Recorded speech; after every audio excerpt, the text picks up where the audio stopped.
मित्रांनो, देवी माता लक्ष्मी सांगतात की प्रत्येक स्त्रीने घरातील या 5 गोष्टी कधीही इतरांना देऊ नयेत. या वस्तू कोणालाही दान केल्यास भयंकर गरिबी येते. आज आम्ही तुम्हाला देवी लक्ष्मीची एक प्राचीन कथा सांगणार आहोत. या कथेच्या माध्यमातून तुम्हाला कळेल की आपल्या घरातील कोणत्या वस्तू स्त्रियांनी इतरांना देऊ नयेत. जी स्त्री या वस्तू इतरांना दान करते, देवी लक्ष्मी तिच्या घरातून निघून जाते. म्हणूनच मित्रांनो, तुम्ही ही कथा पूर्णपणे ऐकलीच पाहिजे, कारण अर्धे पूर्ण ज्ञान घातक असते. जो कोणी ही कथा पूर्णपणे ऐकतो, देवी लक्ष्मी त्याची झोळी आनंदाने भरते. चला तर मग विलंब न लावता आम्ही तुम्हाला ती प्राचीन कथा सांगतो.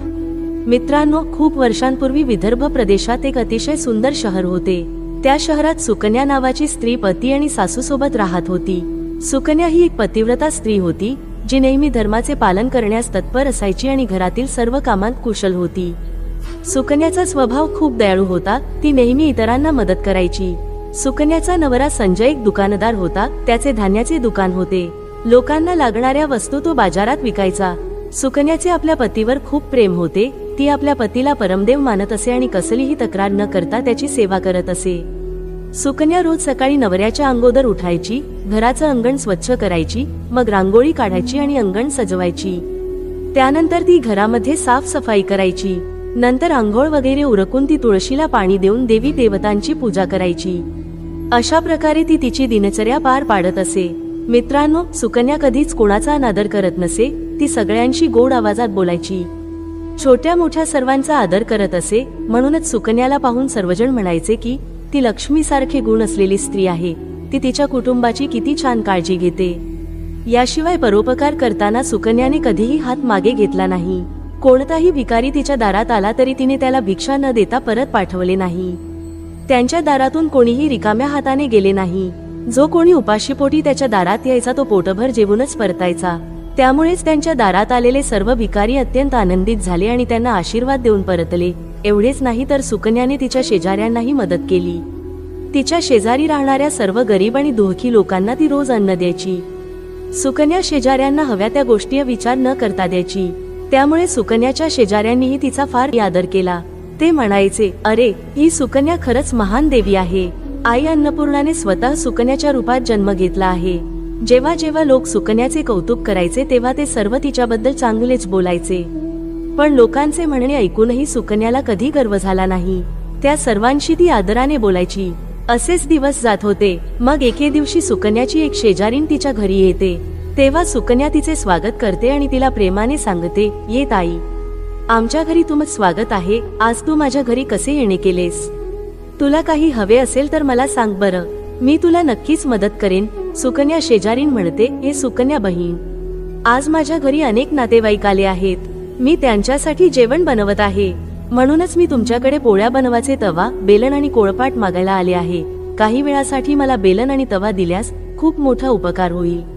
माझं काम पूर्ण झाल्यावर मी ते तुम्हाला परत करीन. सुकन्या म्हणते, अहो ताई, यात काय मोठी गोष्ट आहे. सध्या मला कोळपाट बेलनाची गरज नाही. म्हणूनच तुम्ही माझे कोळपाट बेलन आणि तवा घेऊन जाऊ शकता. थांबा, मी आताच तुमच्यासाठी आणते. मग सुकन्या स्वयंपाकघरात जाते आणि स्वयंपाकघरातून बेलन आणि कोळपाट आणते आणि त्या शेजारणीला देते. तेव्हा शेजारीण म्हणते, ताई, तुमचे खूप खूप उपकार आहेत. आज तुम्ही माझे काम केले. माझ्या पाहुण्यांना जेवण दिल्यावर मी तुमचा कोळपाट लवकरच परत करीन. तेव्हा सुकन्या म्हणते, हो ताई, काळजी करण्याची गरज नाही. तुमचे काम पूर्ण झाल्यावर तुम्ही ते मला परत करा. मग शेजारीण सुकन्याचे कोळपाट बेलन आणि तवा घेऊन ती निघून जाते. काही वेळाने दुसरी बाई सुकन्याच्या घरी येते. तेव्हा सुकन्या तिचेही प्रेमाने स्वागत करते आणि विचारते, या ताई साहेब, आज अचानक कस येणे केल? यात या, सांगा आज कस काय माझ्याकडे येण केल? अजिबात संकोच करू नका आणि मला सांगा, तुमचे माझ्याकडे काही काम आहे का?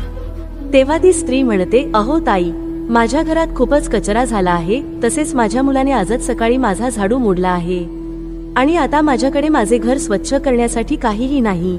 म्हणूनच मी तुमच्याकडे झाडू मागायला आले आहे. तुम्हाला काही अडचण नसेल तर कृपया मला तुमचा झाडू द्या. मी माझे घर स्वच्छ करून झाडू तुम्हाला परत करीन. सुकन्या विचार न करता म्हणते, अहो ताई साहेब, तो फक्त झाडूच आहे. त्यात काय अडचण असू शकते? तुम्ही थांबा, मी आता तुम्हाला माझ्या घरचा झाडू आणून देते. असे म्हणत सुकन्या घरात जाते आणि झाडू आणते आणि त्या महिलेला देते. मग ती महिला सुकन्याच्या घरातून झाडू घेऊन निघते.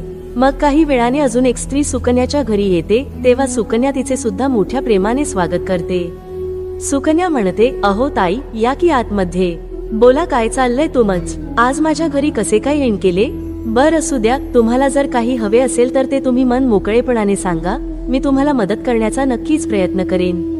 तेव्हा ती स्त्री म्हणते, हे सुकन्या बहीण, खरंच तुम्ही खूप दयाळू आहात. मी तुमच्याबद्दल खूप ऐकले आहे आणि तुम्ही प्रत्येकालाच मदत करत राहतात, म्हणूनच मी तुमच्याकडे थोडी मदत मागण्यासाठी आले आहे.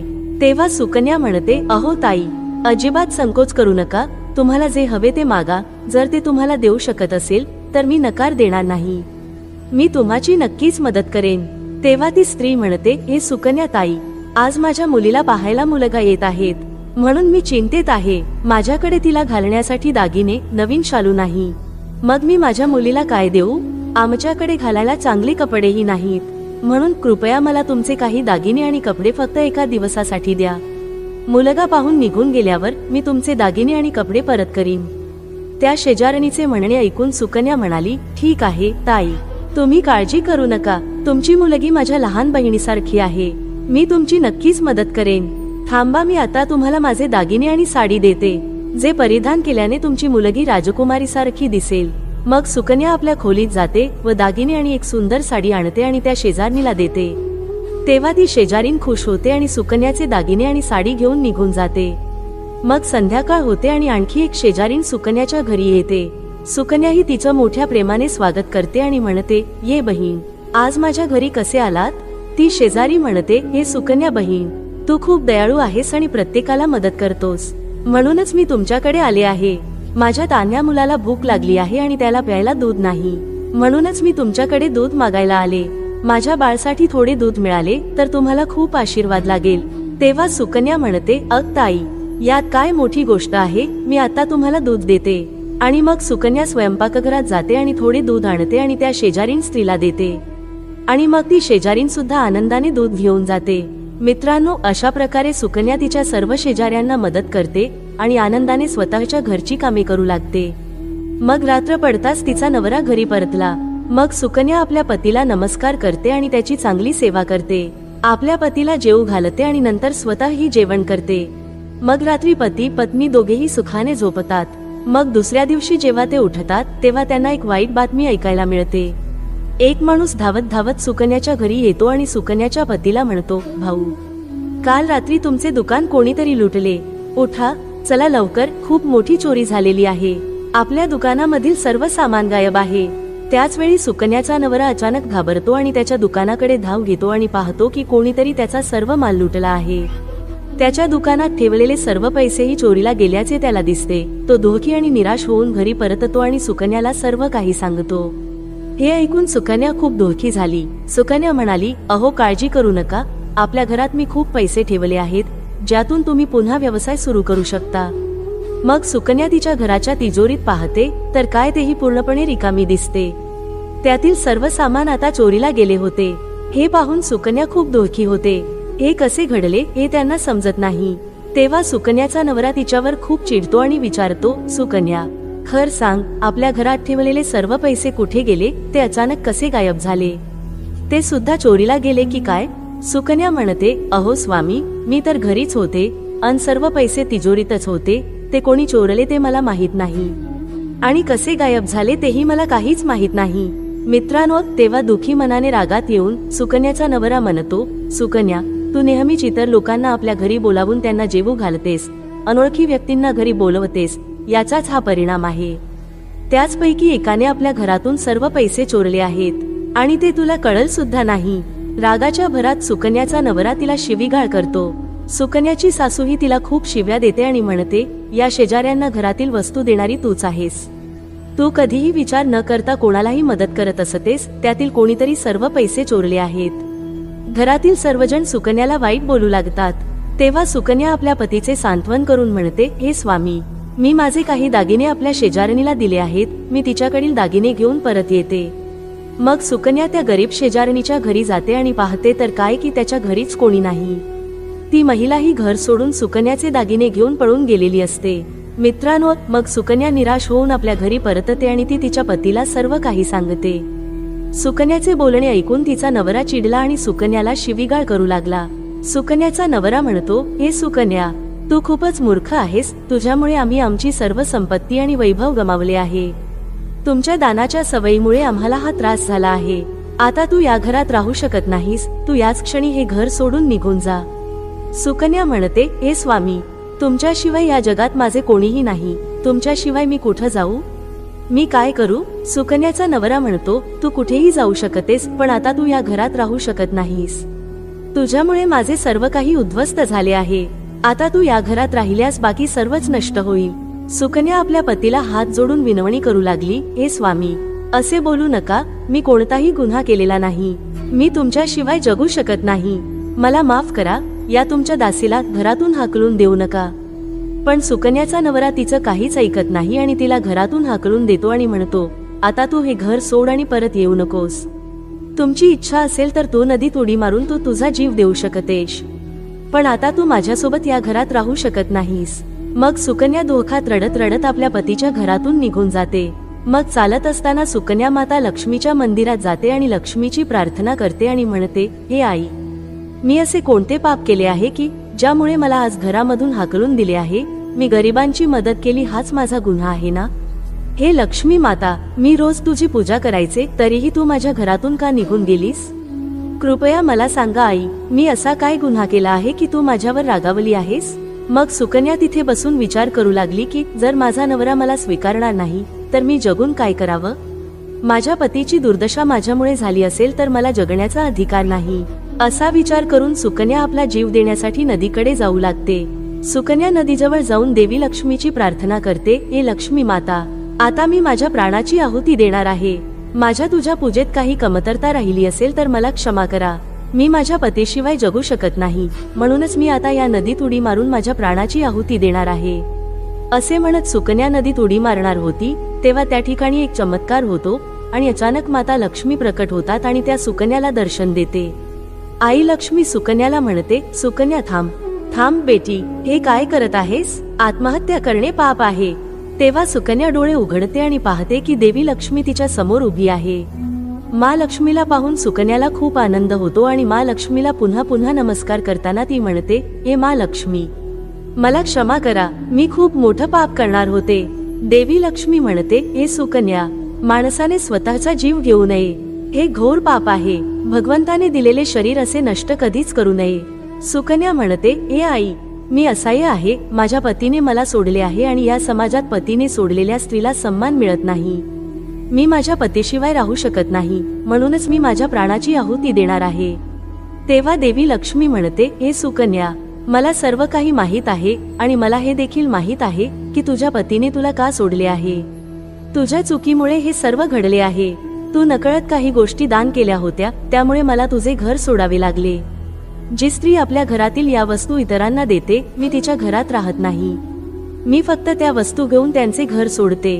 तेव्हा सुकन्या म्हणते, हे आई, त्या कोणत्या गोष्टी आहेत? कृपया मला सांगा. मी कोणत्या वस्तू दान केल्या आहेत ज्यासाठी तुम्ही माझ्या घराचा त्याग केला आहे? देवी लक्ष्मी म्हणते, हे कन्या, आता तू लक्ष देऊन ऐक. मी तुला अशा गोष्टींबद्दल सांगते ज्या कोणत्याही स्त्रीने इतरांना देऊ नयेत. या वस्तू दान केल्यानंतर मी ते घर सोडते. हे सुकन्या, पहिली गोष्ट म्हणजे कोळपाट, बेलन आणि तवा. कोणत्याही महिलेने आपल्या घरचे कोळपाट, बेलन आणि तवा इतरांना देऊ नये. स्वयंपाकघरात या वस्तूंना सर्वाधिक महत्त्व आहे. या गोष्टींची शुद्धता नेहमी राखली पाहिजे. याच वस्तूंनी भगवान विष्णूला प्रसाद बनवला जातो आणि तव्यावर बनवलेली दुसरी पोळी गाईला खायला दिली जाते. म्हणूनच या गोष्टी नेहमी स्वच्छ आणि शुद्ध ठेवाव्यात. हे इतरांना दिल्यास अशुद्ध होऊ शकतात आणि नंतर त्यांचा वापर केल्यास अशुभ परिणाम मिळतात. म्हणूनच सुकन्या, तुझ्या स्वयंपाकघरातील चकले, बेलन आणि तवा तुझ्या शेजाऱ्याला देऊन तू सर्वात मोठी चूक केली आहेस. पुढे माता लक्ष्मी म्हणते, हे सुकन्या, आता तू दुसरी गोष्ट ऐक. तू तुमच्या घरात ठेवलेला झाडू तुमच्या शेजाऱ्याला दिला होता. ज्या वस्तूमध्ये मी नेहमीच राहते, जी गोष्ट मला सर्वात प्रिय आहे, तीच तू दुसऱ्याला दिली आहेस. मग मी तुझ्या घरी कसा राहू शकेन? हे सुकन्या, जी बाई आपल्या घरचा झाडू दुसऱ्यांना देते, मी तिच्या घराचा त्याग करतो. घर झाडूने स्वच्छ केले जाते आणि जिथे स्वच्छता असते तिथे मी राहतो. सुकन्या, लक्षात ठेव, झाडू नेहमी घरात लपवून ठेवावा. बाहेरच्या माणसालाही झाडू दिसू नये. झाडू ही अत्यंत पवित्र वस्तू आहे, त्यावर पाऊल टाकू नये आणि विष्ठा इत्यादी घाण साफ करण्यासाठी त्याचा वापर कधीही करू नये. माता लक्ष्मी म्हणते, हे सुकन्या, आता तुम्ही तिसऱ्या गोष्टीबद्दल ऐका, जी की स्त्रीने इतरांना कधीही देऊ नये. ती गोष्ट म्हणजे स्वतः दागिने. मंगलसूत्र, जोडे आणि पैंजण हे दागिने कधीही दुसऱ्या स्त्रीला देऊ नयेत. मी नेहमीच दागिन्यांमध्ये राहते. स्त्रीचे दागिने हे सौभाग्याचे प्रतीक आहे. स्त्रीच्या 16 अलंकारांमध्ये दागिन्यांना खूप महत्त्व आहे. विवाहित स्त्रीने तिचे दागिने कधीही दुसऱ्या स्त्रीला घालण्यासाठी देऊ नयेत. जी स्त्री आपले दागिने इतर स्त्रियांना देते तिच्या आयुष्यात दुर्दैव येते. हे सुकन्या, आता मी तुम्हाला चौथ्या गोष्टीबद्दल सांगते. संध्याकाळनंतर कोणत्याही व्यक्तीने पांढऱ्या रंगाच्या वस्तूंचे दान करू नये. पण तुम्ही संध्याकाळी दूध दान केले होते. संध्याकाळी दूध दान केल्याने आयुष्यात दुर्दैव येते. संध्याकाळच्या वेळी पांढऱ्या रंगाच्या वस्तू दान केल्याने व्यक्तीच्या आयुष्यात अशुभ काळ येतो. कधीही मीठ, पीठ दान करू नयेत. मित्रांनो, माता लक्ष्मी म्हणते, हे सुकन्या, आता मी तुम्हाला त्या सर्व गोष्टी सांगितल्या आहेत, ज्या कधीही दान करू नयेत. या गोष्टी इतरांना उधार किंवा वापरासाठी कधीही देऊ नयेत. सुकन्या म्हणते, हे लक्ष्मी माता, माझ्याकडून खूप मोठी चूक झाली. मला या गोष्टींची माहिती नव्हती. कृपया मला माफ करा. आणि आता मला प्रायश्चिताचा उपाय सांगा. देवी लक्ष्मी म्हणते, हे सुकन्या, तू आधीच पश्चाताप केला आहेस. म्हणूनच आता तू तुझ्या घरी परत जा. मी तुला तुझे सर्व वैभव आणि संपत्ती परत करीन. असे बोलून माता लक्ष्मी त्या ठिकाणाहून अंतर्धान पावते. मग सुकन्या देवी लक्ष्मीचे आभार मानते आणि त्या ठिकाणाहून घराकडे जाऊ लागते. तेवढ्यात तिचा नवरा तिच्या शोधात तिच्याकडे येतो. तो सुकन्याकडे येतो आणि तिची क्षमा मागतो आणि म्हणतो, हे सुकन्या, मला माफ कर. मी तुला खूप वाईट बोललो. तू खरंच प्रत्यक्ष लक्ष्मी देवीसारखी आहेस. मा लक्ष्मी देवीच्या कृपेने आपल्याला आपली सर्व संपत्ती आणि वैभव परत मिळाले आहे. ज्यांनी आमचे पैसे लुटले त्या सर्वांनी आमचे पैसे आम्हाला परत केले आहेत आणि त्यांनी तुझे नाव घेऊन माफी मागितली आहे. हे ऐकून सुकन्या खूप आनंदित झाली आणि पतीसह घरी परतली. लक्ष्मी देवीच्या कृपेने सुकन्याच्या घरी पुन्हा सुख समृद्धी येते आणि तेव्हापासून सुकन्याने आपल्या घरातील या 4 गोष्टी इतरांना कधीच दिल्या नाहीत. जर व्हिडिओ तुम्हाला आवडला असेल तर तो लाईक करा आणि तुमच्या मित्रांसोबत अधिकाधिक शेअर करा. जर तुम्ही चॅनेलवर पहिल्यांदा आला असाल तर चॅनेल सबस्क्राईब करा आणि बेल बटन देखील दाबा. यामुळे असे होईल की अशा प्रकारच्या सर्व व्हिडिओच्या नोटिफिकेशन तुम्हाला सगळ्यात आधी मिळतील. जर अजूनही तुम्ही कॉमेंटमध्ये जय माता लक्ष्मी टाईप केले नसेल तर आत्ताच टाईप करा. भेटूया पुढील व्हिडिओमध्ये एका नवीन चर्चेसह. तुम्हा सर्वांचे मनःपूर्वक आभार. श्री स्वामी समर्थ. जय श्री राम, जय श्री हनुमान, जय श्री कृष्ण, जय माता लक्ष्मी.